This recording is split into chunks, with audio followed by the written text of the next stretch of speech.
Oh, another quiz, another Friday. We've got lots of different rounds today from lots of different teachers. It's going to be brilliant. Again, out of 50.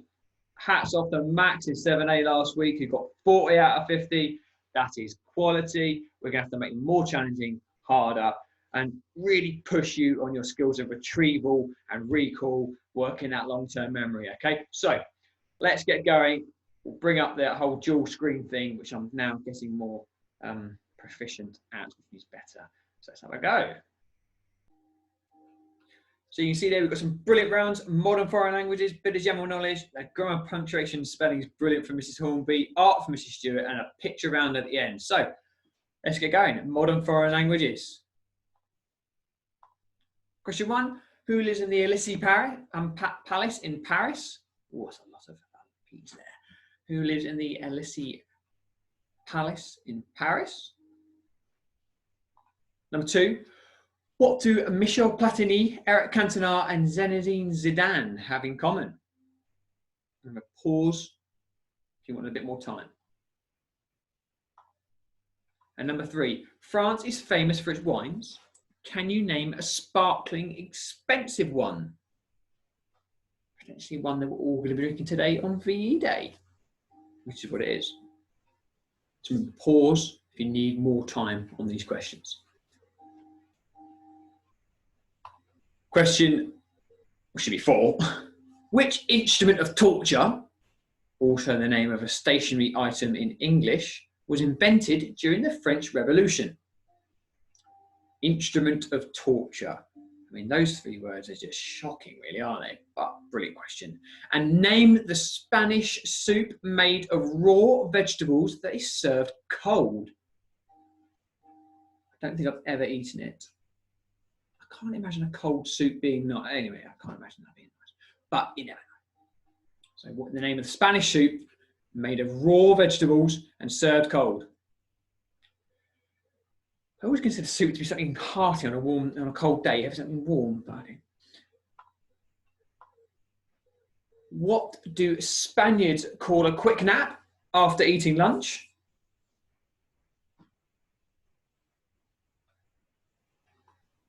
Number 7, what is the name of the popular gypsy music and dance of Andalusia? What is the name of the popular gypsy music and dance of Andalusia?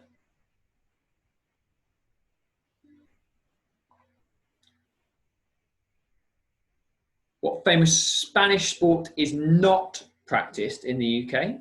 So what famous Spanish sport is not practiced in the UK?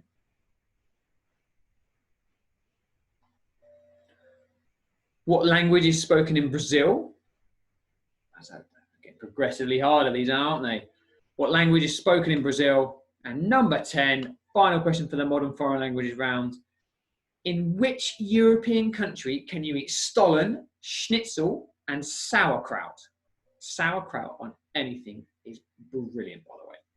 So in which European country can you eat stollen, schnitzel, and sauerkraut? Now remember, pause on each of those questions if you want to. Give you a bit more time to have a little discussion. Someone knows that answer. A bit more time to try and retrieve their answer from your long-term memory. It's there somewhere. And we'll go through some answers. Here we go. The French president, Emmanuel Macron, he lives in the Elysee Palace in Paris. Zinedine Zidane, Michel Platini, and Eric Cantona, they're all footballers. Old footballers, but they are all footballers who were footballers. Champagne is the sparkling, lovely, expensive French wine. The guillotine is that one that we won't let you use in reprographics when you slice things, but it's also the thing that slice things. Gazpacho soup served cold. It's called a siesta, or a great idea in the afternoon to have a little nap.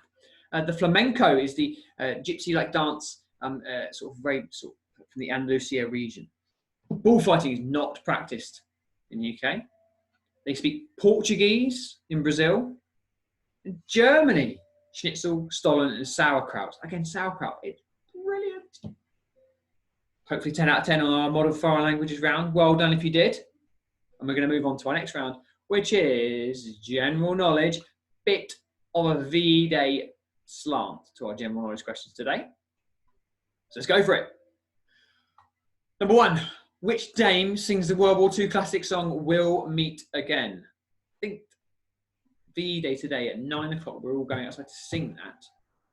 Just like we go on a Thursday to clap, I think we're going to go out and sing. Maybe that's just in my street. Maybe it's just my house. Number 2, what does the abbreviation of VE actually stand for in VE Day? So what does the abbreviation of VE stand for? Number 3, when had the Second World War started? So in what year did the Second World War start? Bit of history, bit of general knowledge, very much linked to what's going on in the world today.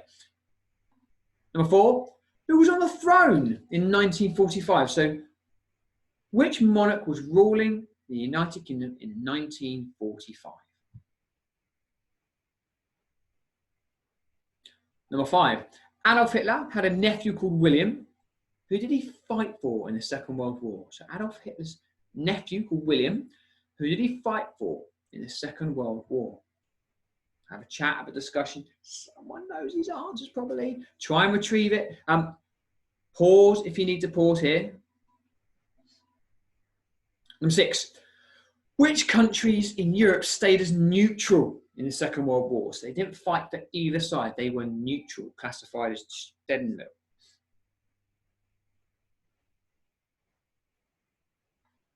Number 7, which year was the original Toy Story film released in the USA? So in which year was the original Toy Story, still classic Toy Story, still love it, was released in the USA? Number 8, in which year was the popular game Fortnite released? Couldn't tell you. Don't even know what Fortnite is. Have no idea. It's something that everyone plays. I don't understand it. In which year was it released? Number 9, what is the name of the Greek dip consisting of yogurt and cucumber? What is the name of the Greek dip consisting of yogurt and cucumber? And number 10, what is unusual about the tomato-based soup known as gazpacho? I think it's in that long-term memory somewhere. And pause if you need to pause. We'll go through some answers. Maybe predict what you're going to get. Maybe aim 8s, 9s, 10s. Let's get some answers. So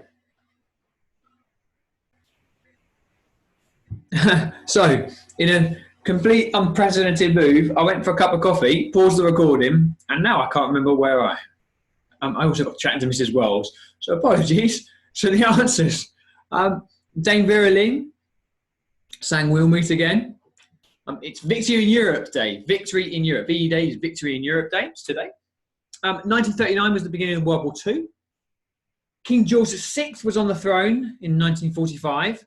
And the American Navy is what Hitler's nephew fought for. He was born in Liverpool, but he fought for the American Navy. Sweden, Switzerland, and Spain were classed as neutral, so they weren't on either side of in World War II. 1995 was when Toy Story, the original, the best, the classic, was out in America. 2017 was the original release date for Fortnite. Again, I'd be hard pushed to tell you exactly what it even looks like. Tzatziki is the name of the dip, and a lovely little bit of cheeky retrieval here. Gazpacho, which was in the last MFL part of the quiz, is served cold. Hopefully 10 out of 10 there, guys. I think number 10, hopefully we got it right. Moving on to our next round. It's GPS for Mrs. Hornby. It's a really good round. So, number 1, what P is a term for when brackets, commas, or dashes are used to mark separate thoughts or ideas? So what P is the term for when brackets, commas, or dashes are used to mark separate thoughts or ideas. Question 2. What is the preposition in this sentence? Mrs. Hornby sat in her deck chair reading a book. So What is the preposition in that sentence? Mrs. Hornby sat in her deck chair reading a book. And pause me to pause. I'm on a cup of coffee today rather than the water. Question 3. What type of apostrophe is used in the following sentence? I can't wait to get back to school.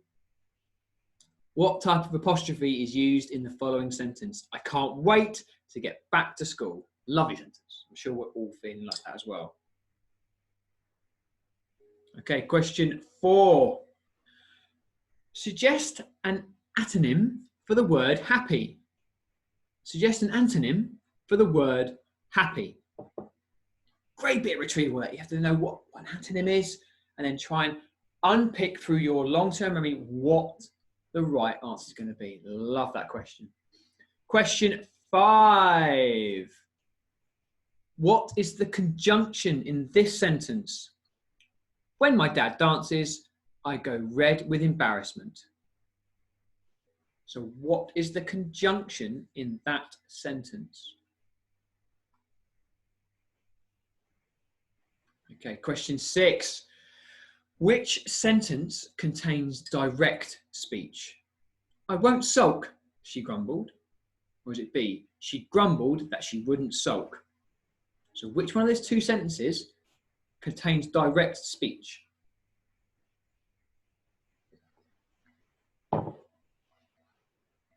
Right.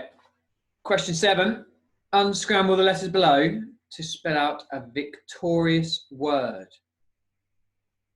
So unscramble the letters below, it's an anagram, to spell out a victorious word. You might have to pause it here, but give yourself a time limit. It's always good to do that. Don't spend hours on it. Time limit, try and strengthen those sort of connections in your brain up. So an idiom or an idiomatic phrase is a phrase saying or a group of words that has a metaphorical meaning, so not literal, which has been accepted in common use. So that's what an idiom is. You're going to see a short clip. I want you to try and write down what you think the idiom is. So the first clip, this one here.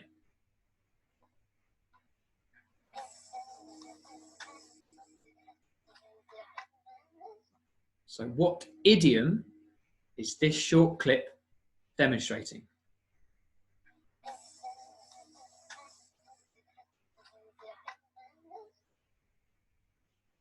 And number 9, what idiom is this short clip demonstrating?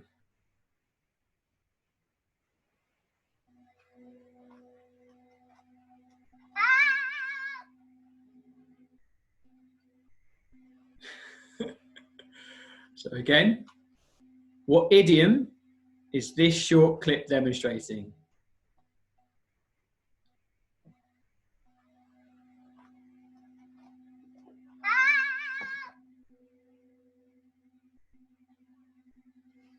And number 10, our final idiom. What is this short clip demonstrating?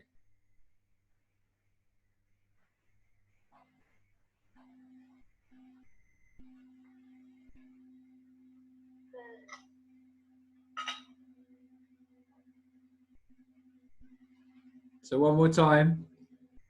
Which idiom is this short clip demonstrating?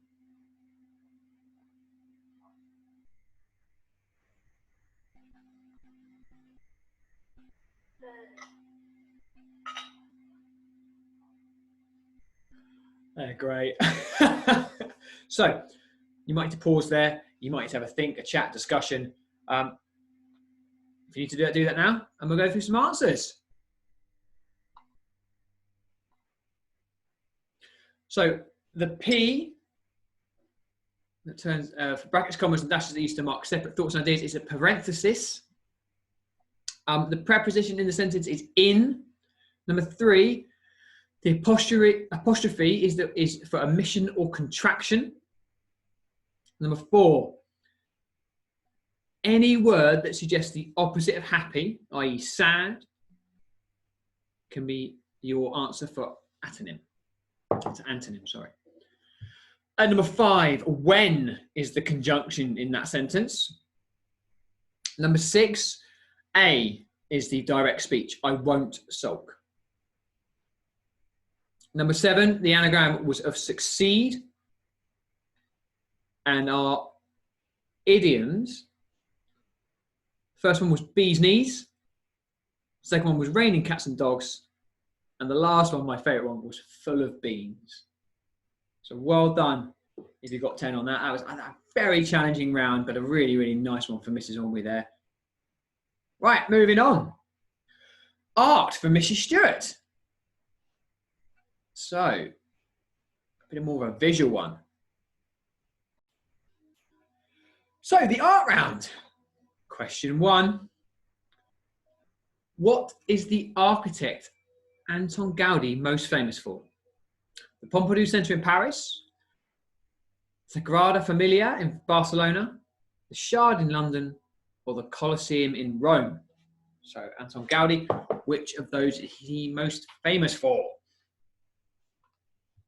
Number 2, when drawing a portrait, where should the eyes sit on the face? 3/4 of the way down, 1/4 of the way down, half the way down, or 1/8 of the way down? So when drawing a portrait, where should the eyes sit on a face? Portrait Artist of the Year was very good on Sky. That taught me a lot about things I can't do in terms of drawing. Very good. Number 3. Which artist is most famous for their paintings of landscapes? Is it David Hockney? Is it Shaila Kamari Berman, Keith Haring, or Laurel Birch? So again, try and retrieve what you can remember from your lessons with Mrs Stewart. Which of those artists is most famous for their paintings of landscapes? And number 4. Which paint is best for using on clay? Watercolour paint, acrylic paint, poster paint, or powder paint?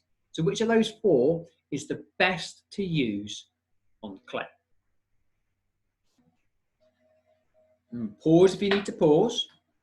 And we'll go on to question 5. Question 5. What is the name of the artist who painted this? That very famous painting there. Who painted it? Was it David Hockney, Keith Haring, Pablo Picasso, or Frida Kahlo? And number 6, what type of pencil is a 4B? I thought it was a bus. Is it hard, soft, or colouring pencil? So what type of pencil is a 4B? Okay. Number 7.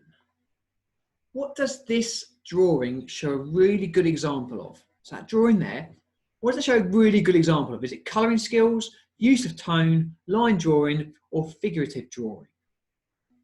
Have a think back to your lessons. Have a think about what you know about art. If you don't, pause it, have a chat with someone they might know, try and retrieve that information. And number 8, what is the name of the artist who painted this portrait? No options here. It's a bit more challenging. What is the name of the artist who painted this beautiful portrait?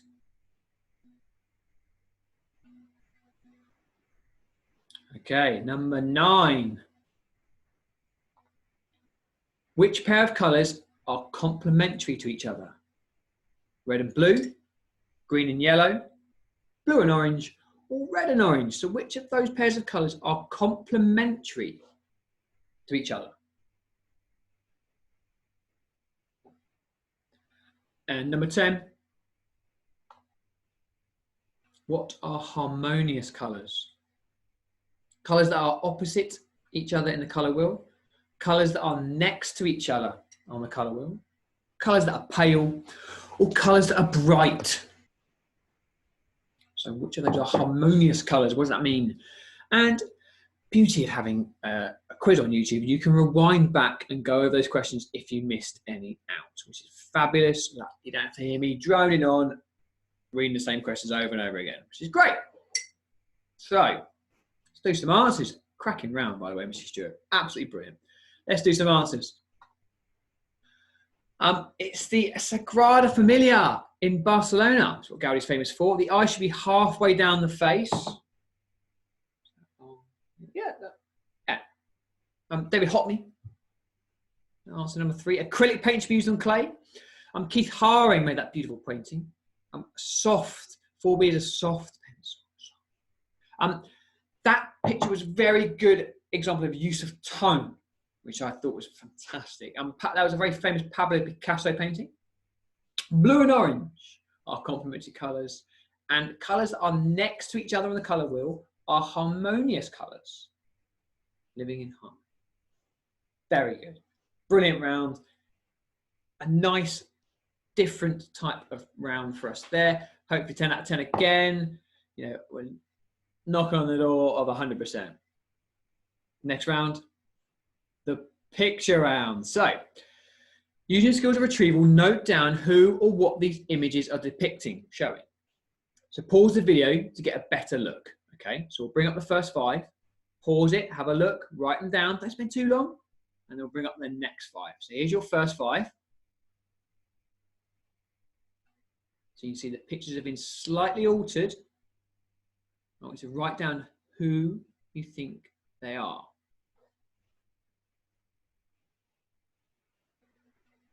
And then your second 5 are there. So again, who could they be? So pause it, write down who you think they are. Don't spend too long. It's long enough, have a chat, discussion, get the answers written down.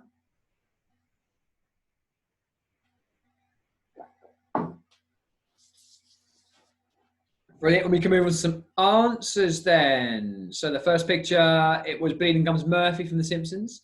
Joe Wicks, who people say I sound like, or he sounds like me. I don't think we do, but that, you know, I'm always hearing my voice, so maybe I just don't hear it. Marcus Rashford, he's a footballer, he plays for Manchester United. Emma Watson, who played Hermione in and Beauty in Beauty and the Beast. That's Beyonce, the singer. It's Sue Perkins, number 6. Sandy Toxface, who's the comedian. Woody from Toy Story. Tom Brady, who's now the Tampa Bay Buccaneers quarterback in American football.